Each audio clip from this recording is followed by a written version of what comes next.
যদি আবারও সেই বিএনপিকে ক্ষমতা আনার জন্য আমাদের দেশের শিক্ষিত সমাজ, নীতিবান সমাজ কথা বলে, তাহলে আমরা তাদেরকে কি বলতে পারি? আমাকে বলুন, আমরা কি বলতে পারি?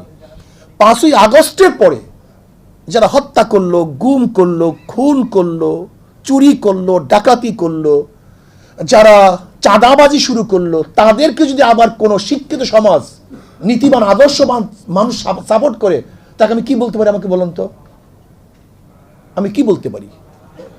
আমি বিশ্বাস করি আমাদের সবচেয়ে বড় অভাব হলো নীতি আদর্শের। চরিত্রবান মানুষ নেই, আদর্শবান মানুষ নেই।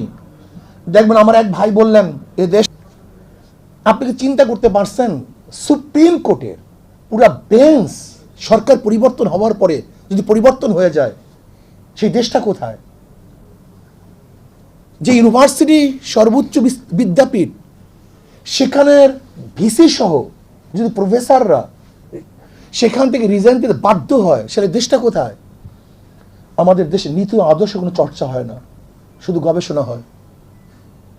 প্রয়োজন হল নীতি আদর্শ পরিবর্তন করা।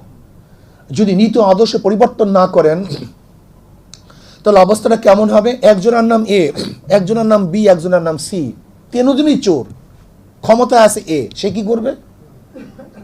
আমরা খালেদা জিয়াকে, তারেককে দেশ থেকে, এই ক্ষমতার থেকে তাড়ালাম কেন?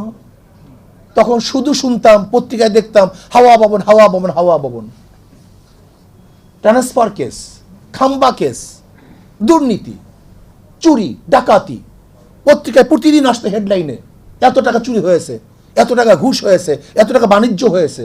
আওয়ামী লীগের আমলে একই দেখছি। তখন সবাইকে নিয়ে দেশ গড়ার চিন্তা করি, আর যখনই দেশ গড়ার চিন্তা করি, তখন 92% মুসলমানদের নীতি ও আদর্শ চরিত্রের খেলাফ সমস্ত সংবিধান করা, আইন রচনা করার চেষ্টা করি।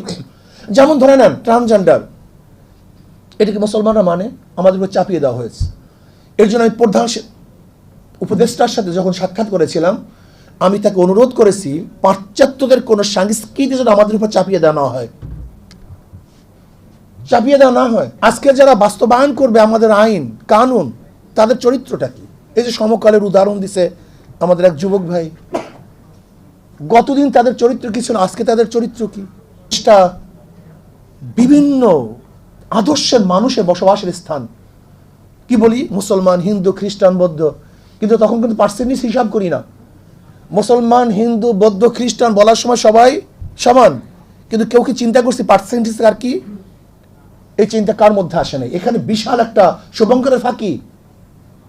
আমরা যখনই দেশকে গড়তে যাই, তখন একই সাথে সবার নাম উল্লেখ করি, কিন্তু এখানে যে 92% মুসলমানদের দেশ, এই মুসলমানদের চিন্তাটা তখন মাথা থেকে চলে যায়।